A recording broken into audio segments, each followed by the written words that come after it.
Hey, I'm digital pastor and real woman on the internet, Kevin Garcia, and I'm trying to come to you now with one hell of a topic. Get it? Because you saw the title of the video, so you're down for the puns. You're down for the puns. I know. So today I am putting on my public theologian hat to talk to you about the oppressive theology that is the belief in hell as an actual physical or conscious place of eternal torment. It's this thing that so many people actually don't really believe in, but they're actually still so afraid of it. You know what I'm saying? I'm just like, what is it like to not believe in something and be afraid of it? That sounds wild to me. I'm gonna tell you why I don't believe in hell. And before you start commenting below and saying, you don't know what you're talking about, why don't you read the Bible? I wanna tell you something. I got a degree, a master's degree from Columbia Theological Seminary. It's a great seminary, look it up. I got a master's degree in practical theology, which basically means I spent 2 years thinking about this shit so that I could talk to you about it. So don't tell me I don't know what I'm talking about, or tell me to read the Bible. You know what? I've read it so much. I read it all the effing time. In fact, because I actually like it, A. 2, if you read the Bible, and you would never say again that it was actually clear. So before you go off saying I don't know what I'm talking about, I just want to say, you. No, just kidding. So before you go off saying that I don't know what I'm talking about, if you don't have a master's degree, I don't want to talk to you. I'm just joking. No, but for real, I do know what I'm talking about. So let's just get into it, shall we? Hell sort of does exist, but not in the way that we think it does. We've got in our brain the Dante's Inferno version of hell, which has 9 circles, and depending on how bad you were in life, that's how you're gonna get fucked up in the afterlife. You know what I'm saying? We've got this idea burned into our head that at minimum, hell is a conscious place of torment and separation from love, from God, forever. In so many of our minds, it's like a possibility for so many people. It feels, that one person in your circle who you go get a drink with them, and somehow the topic of heaven and hell comes up, and it's oh yeah, I'm definitely going to hell. I'm just the worst. I'm going to hell. First of all, who told you that you were the worst and that you were going to hell, or that God didn't love you and that you were just gonna God would just toss you in this lake of fire? People are just so ready to believe that. And that's because our culture has given us that idea. That's because that is what has been passed down through the ages. So let me start with a story. There was a really dope yogi by the name of Yogananda, and he was arguing with a man. The man was very adamant that hell was real and God sent people to hell, and that people deserve to go to hell to be punished for all eternity. So Yogananda goes up to this dude and he was like, so do you have any children? And the man said, yeah, I've got a son. And Yogananda asked the man, well, does your son do anything that's dishonoring to you, or that really pisses you off? And the man said, well, sometimes he comes home drunk and he makes a mess. So Yogananda said, okay, so next time he comes home drunk, what I want you to do is tie up your son, and then I want you to turn on your oven to the highest setting, the hot as you can get it, and then force your son's feet into the fire until he promises you that he'll never ever do it again. But make sure you hold it there for a while so that he really, really feels the disappointment you have in him. And this man said, I would never do that to my son. I love my son. And Yogananda said, well, how much more happy is God in heaven to not allow you to suffer for even one instance in this life or the next? I mean, that's really kind of that's the end all be all for me, is that hell does not make sense to me. Hell does not make sense to me because what good father would kill their own son, let alone what good father would allow their beloved child to burn for all eternity because they got some shit wrong? And we can go on and debate are all sins equal or whatever, but just think about it for a second. If God is a good father, referencing the song, does that good father abuse his own child? Think about it. So let's talk about, I guess you could call this part 1. How did we get our modern conception of hell? So if we go back to the beginning, Father Abraham, who may or may not have been real, but Father Abraham, who had many sons and many sons had Father Abraham, he would have likely believed in a place called Sheol, which in the ancient Near East was this understanding that in the afterlife, wherever your soul was asleep in the earth and like you were just in an eternal rest. Sheol was just there. It wasn't, don't know if it was a conscious place or not. Not a lot. So we don't really know a whole lot about ancient Near East stuff, but maybe. Fast forward, Israelites of the Old Testament getting conquered and whatnot. And so they had to start squaring this idea that like, okay, if our one God is the God of, like the only God, then how are we being misplaced and how are we being conquered by all of these nations under pagan, false godness? And so that's when the idea of the life to come started to be developed, that in the life to come, that you would not, so like if you suffered in this life, you would have some kind of reparations in the afterlife, that you would be headed back to Gan Eden, which is like the Garden of Eden. So even if like, your life sucked, there was something to look forward to in the afterlife. There was even this place called Gehenna, which was thought to be a place of like weeping and gnashing of teeth, like there was fire. But the thing about that was like it was a place of purification before entering the life to come, to like make sure that you had like burned off, what some cultures would call karma, or all your bad deeds, or the things that you needed to atone for. Let's fast forward again to the time of Jesus. The world is now Hellenized by the Greeks and then later to the Romans. And so the Greeks had their own idea about what the afterlife looked like, including Hades, their version of hell, and not very pleasant.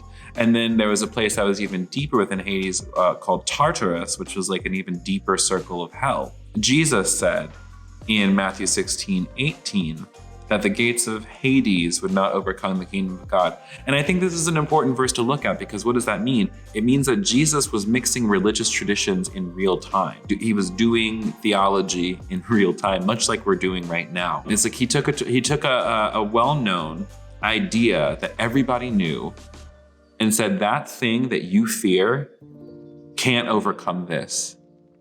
That idea of separation, that couldn't overcome what we're doing here. And so even if hell wasn't actually, he's like, well, Jesus was referring to a place. I'm just like, Jesus was referring to an idea, not a literal place. Because again, we don't know what happens in the afterlife, do we? So what happened next? Middle Ages, through, the church, like there was debates that maybe when Jesus descended into hell, which is in like many different types of creeds, that when Jesus descended into hell, he freed all the souls in hell, or destroyed hell, or had the keys to hell, or something like there's so many different things.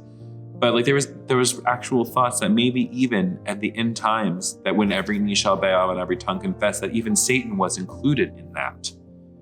And then other people said, nope, that's wrong. Jesus definitely sends people to hell, which was like the classic Catholic teaching, which kept people in line. But yeah, this is not a new idea. This is actually quite old. So that's interestingly enough. So like, if there's no hell, is there a devil? I'm glad you asked that question. The idea of an anthropomorphized devil, or Satan as we know it, or there being an adversarial form that comes against light or God, actually has its roots in another Near East world religion called Zoroastrianism, which predated the three world religions, Christianity, Judaism, and Islam, by a few thousand years. And fun fact, those three magi in the Bible were likely Zoroastrian astrologer priests. We can get into that in another video. I actually preached a sermon on that one time. Anyways, so Zoroastrians have a dualistic belief in a God figure and a dark or a devil figure who are at odds with one another. This same faith also believes that there's going to be a Messiah, that the world is going to be cleansed through fire, and then everyone's going to be able to go ascend to heaven after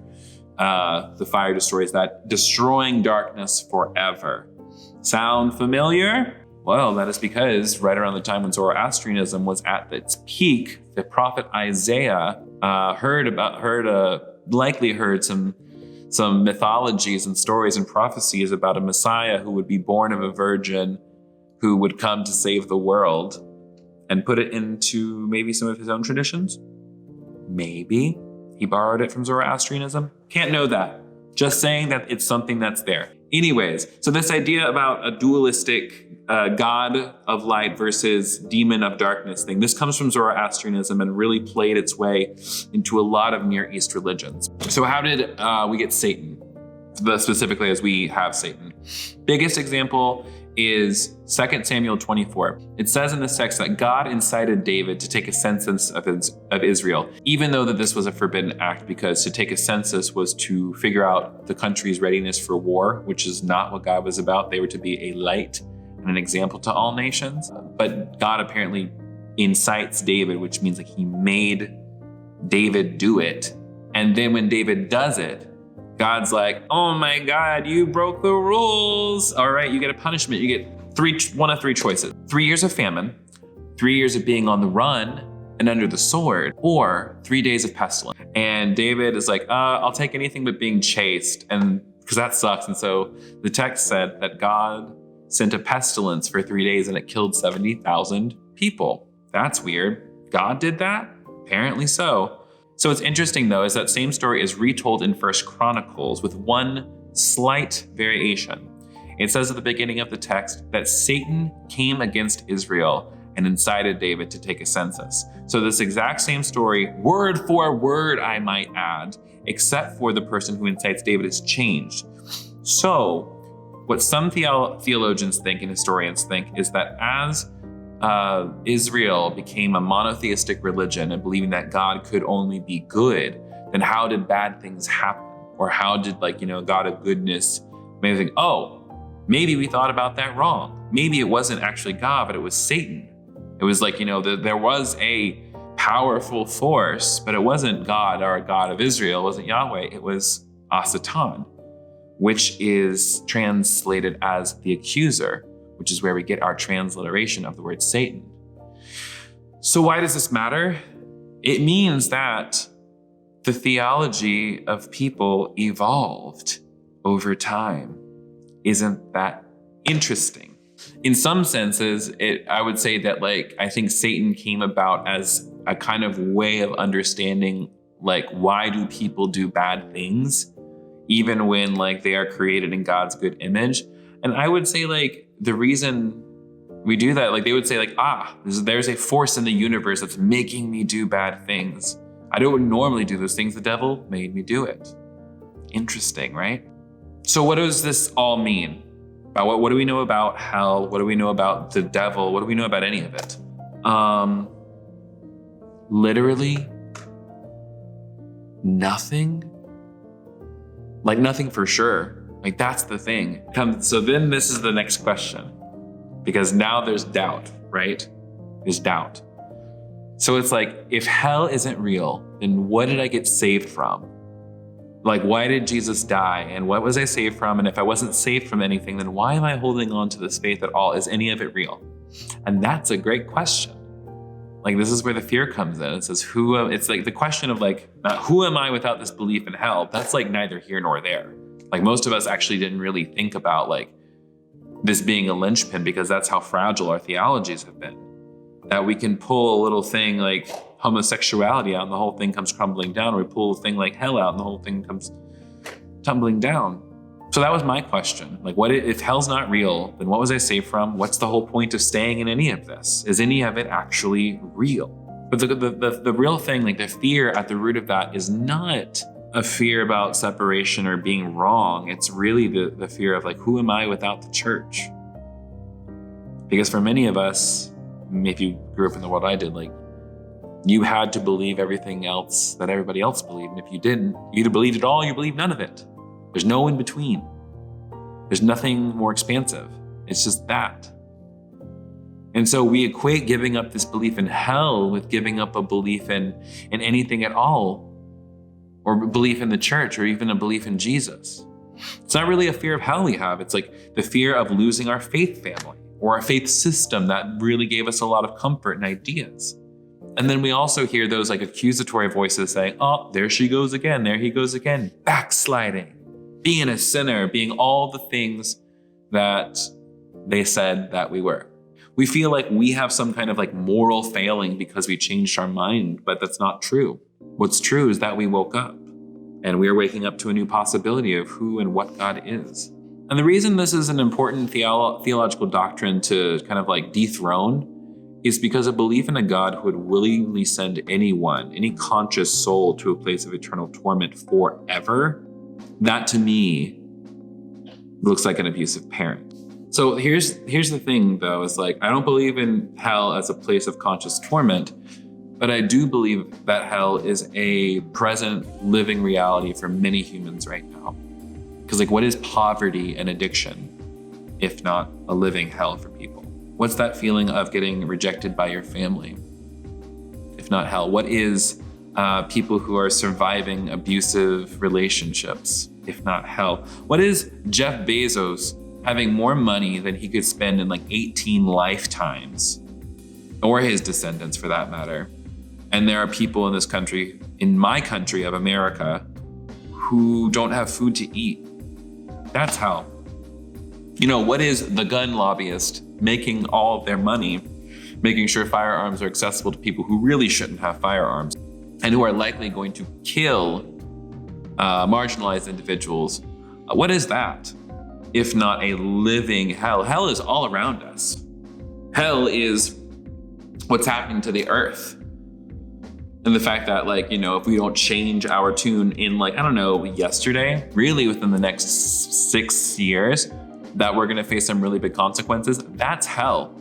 Hell is the death of Breonna Taylor and the fact that the police who killed her have not been brought to justice. Hell is the death of George Floyd, Elijah McClain. Hell is living in a capitalist system that forces you to compromise on your values in order to actually make some kind of living for yourself, or become a wage slave. And, like, you know, sell your time for not even enough money to pay your bills and rent and survive, while the person who owns the company bought another yacht on your labor.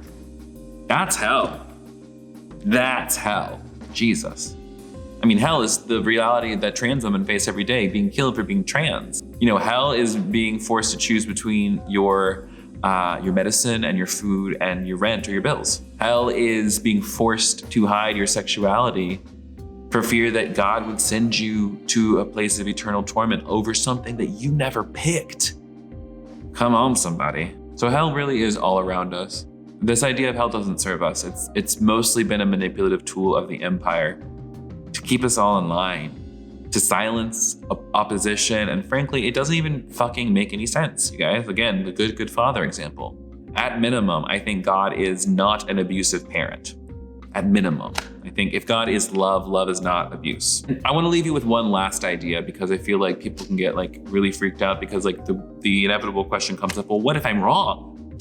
What if I'm wrong? What if all of the pastors were right? What if my mom and dad are right? What if my uncle who's a pastor is right? What if everybody's right and hell is real and I'm going there? What if? Well, then you know you need to repent. But I would like to give you an idea. What if you're right? What if you are right? What if God really is love?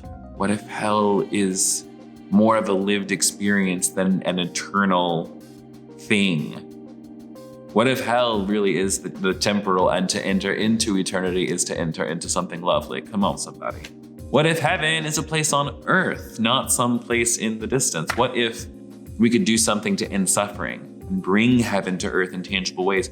What if we stopped worrying about whether or not we were saved and worried whether or not we were having fun and enjoying the experiences of these bodies? Because apparently we only get to use them once.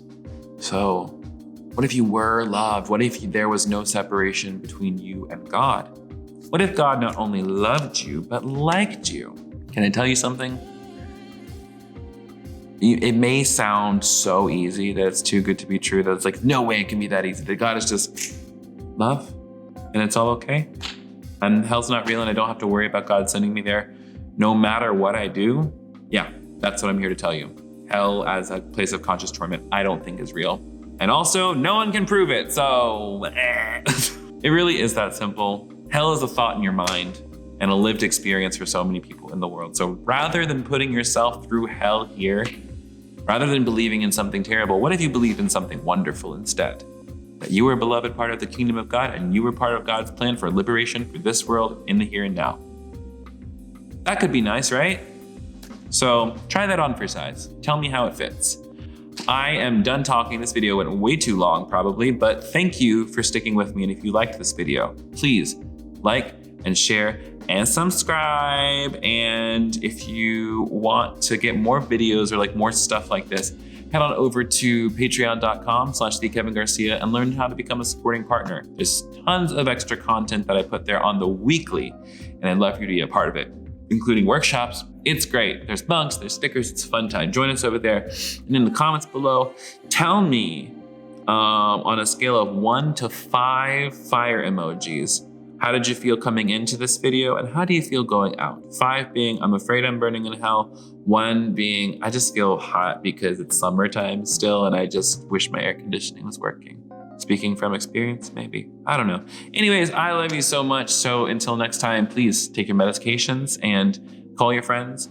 Try to see somebody if you can from a social distance, a way that is safe. Please make sure you're registered to vote. There is only 80 days to the election, or less by the time this comes out, definitely less by the time this comes out. Go to votesaveamerica.com to make sure you're registered, and please volunteer for phone banking or for volunteering for polling places so that they can make sure that they have enough, especially in battleground states. You can also check out fairfight.org to get involved with making sure that voting access is available in all the battleground states. We need to get Trump out of the White House. We need to vote. I don't know what else to tell you besides just fucking do it, okay? I am done for the day. I've been working very long hours, and it's time for me to go eat a snack. I love you. You're doing great, and I'll see you next time. Bye.